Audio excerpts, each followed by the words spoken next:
All right, you can start my time. I do want to put the proposition up again for your reading. It does say the Scriptures teach, not church history, not commentaries.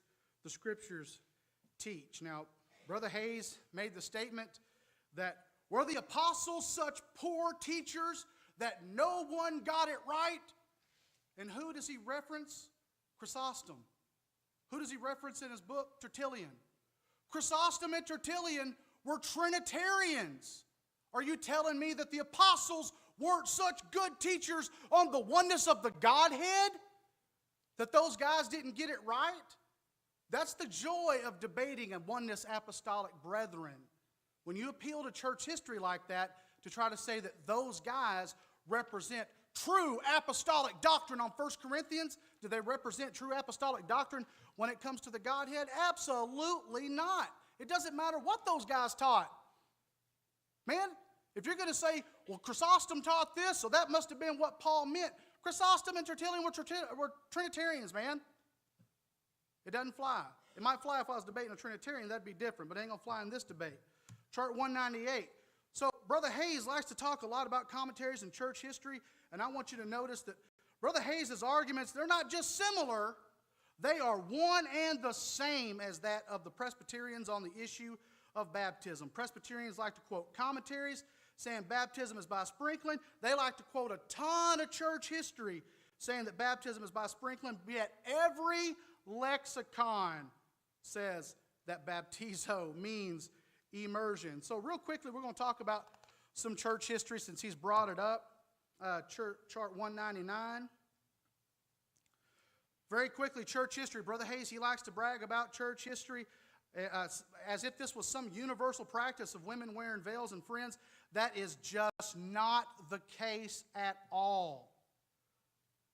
First of all, early church writing on wearing veils is few and far between. It would be very ignorant to take a Catholic writing and claim that it represented the entirety of Jesus' name apostolic churches. Kittle's Theological Dictionary notes that the veiling of women in church history was not universally obeyed. Only some of the orientes or the drawings of people depicted praying in the catacombs, only some of them depict women as wearing veils. Mary and other holy women are often depicted without veils. Tertullian had to write a special work on the veiling of virgins. Even Tertullian said that the veiling was not universally practiced. Why would you have to write on the veiling of virgins if they were already veiling? Pseudo-Ambrose, the veil was an obligatory ornament only for the dedicated virgin so that a distinction could be made. So Kittle goes on to say that this is how the matter remained in the church at large. So wearing veils was not a universal practice. So talking about church history, Clement and these other guys, Brother Hayes himself doesn't even live up to what the early church writers taught. I want you to notice Clement of Alexandria said that unless a woman is at home, she needs to be entirely covered so that she won't invite men to fall into the sin by uncovering her face. Clement wasn't talking about a handkerchief or a napkin on her head. He was talking about something that covers the face. Chart 203. This is the problem you get into when your doctrine is based on church history. The Council of Gongra in the 17th canon said, for if a woman from pretended asceticism cuts off her hair given her by God to remind of her subjection, let her be anathema. So they understood that a woman's hair was the sign of her subjection. Chart 204. Epiphanius at least 5 times quoted 1 Corinthians 11:7 as a man ought not to wear long hair for as much as he is the glory and image of God. Paul said a man ought not to cover his head. Epiphanius quoted it at least 5 times as a man ought not to wear long hair. So that's enough about church history. It doesn't prove anything. Doesn't prove that Trinitarians are right on the Godhead, not one bit. So I'm not appealing to church history. Chart number 1 says over and over again, the Scriptures teach. So chart 4, I brought up every man praying or prophesying having his head covered. The phrase in Greek is kata kephiles ekon, having something down from the head. As a matter of fact, the New Strong's Expanded Dictionary of the Bible, page 11 67 states in 1 Corinthians 11:4, having his head covered is literally having something down the head, signifying that hair that hangs down is too long for a man. He challenged me about presenting a Greek scholar. Well, there's one right there. The New Strong's Expanded Dictionary. So kata, kephiles, ekon must be understood in the context of the passage, and the context is definitely dealing with hair, that which can be shorn or shaven. Chart 5, I talked about a woman being uncovered. Then I went to the Old Testament. Numbers 8 talked about what uncovered meant. Para, Jacinius defines para to make naked the head, especially by shaving. I showed you that uncover the head in Leviticus 10:6. Moses told Aaron and his sons, don't uncover your head. Don't rend your clothes. And then in the Old Testament, one of the signs of mourning was shaving your head and rending your clothes. You know why he wants to deal so much with church history? Because he can't deal with what the scriptures teach. Chart number 8. Brother Hayes asked, where do I get that uncovered means to simply cut or to trim the hair? By the fact that to be uncovered is identical, one and the same as one shaven. The only way it can be identical with one shaven is for the covering material to be something that can be shaven. It's a false antithesis to say if you don't wear a veil, it's the same thing as being shaven. No, it's not.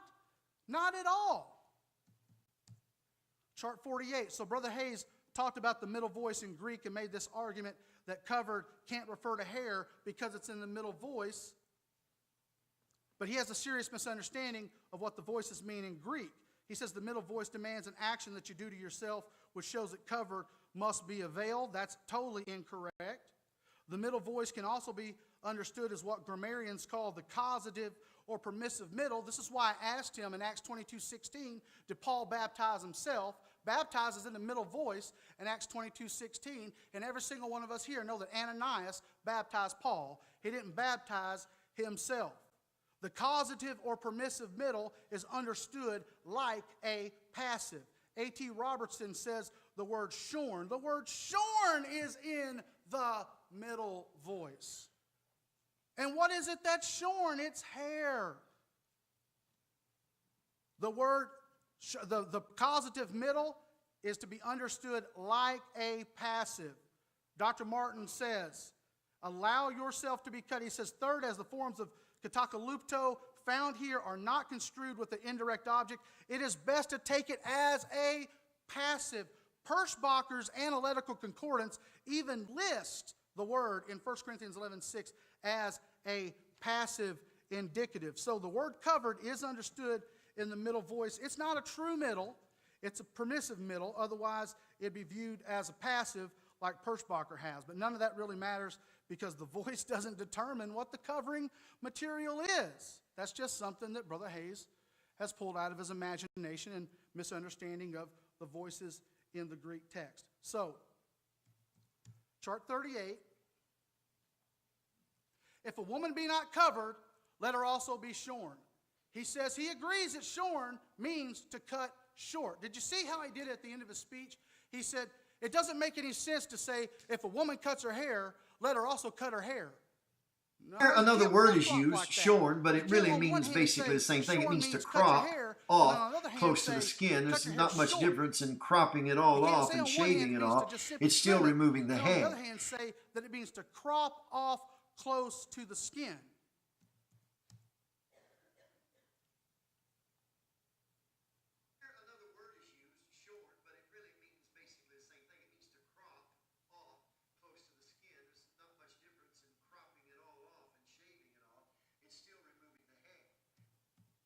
So you don't get to jump one time and say, shorn means to cut the hair. So Paul would not say, if a woman cuts her hair, she might as well cut her hair. That's not what he said at all.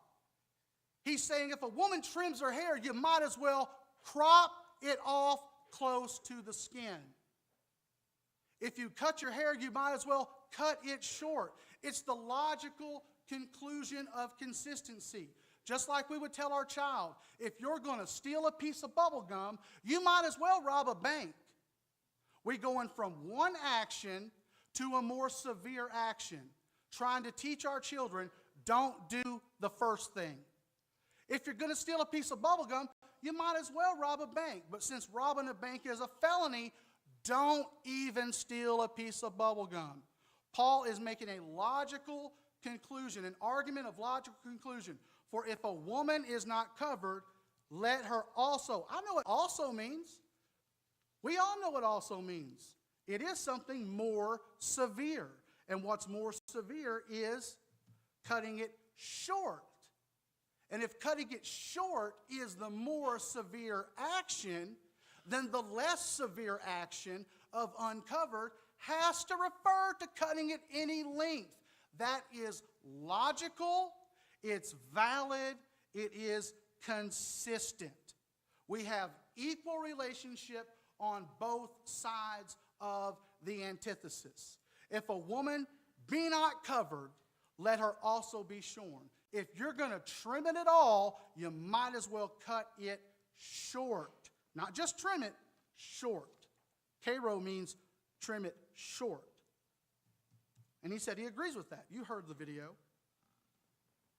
Thayer, page 343. Karo, absolutely of shearing or cutting short the hair of the head.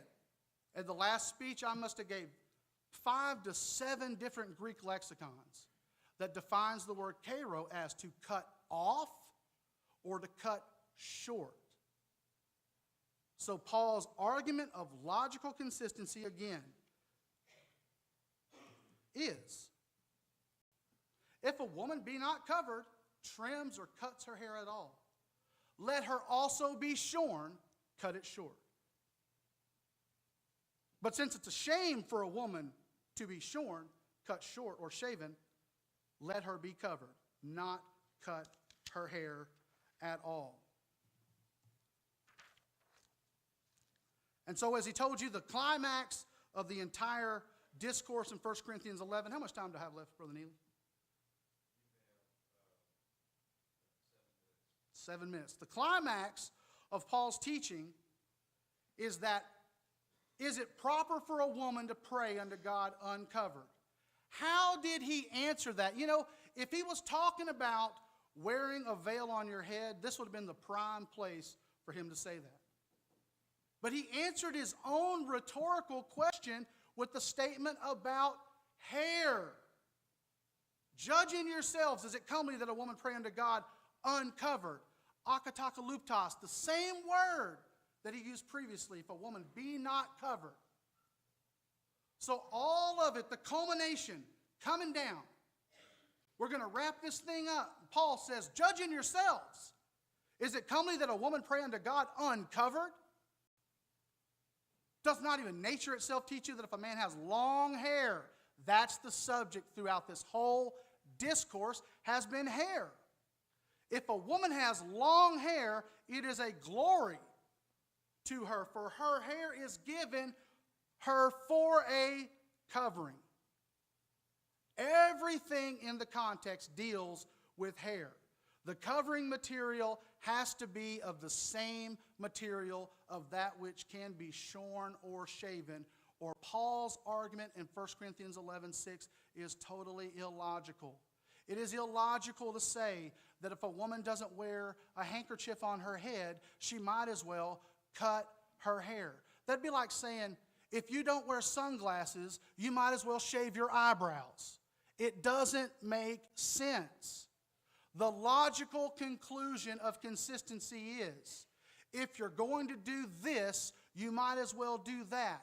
But you have to have equal relationship on both sides. Just like the illustration I've given. If you're going to steal a piece of bubble gum, you might as well rob a bank. There's theft involved in both. It makes sense. The antithesis is equal on both sides. So when Paul says, if a woman be not covered, let her also be shorn. You might as well be shorn. It's not going to make any sense unless uncovered has reference to hair. and it does. Paul said, judging yourself, is it comely that a woman pray unto God uncovered?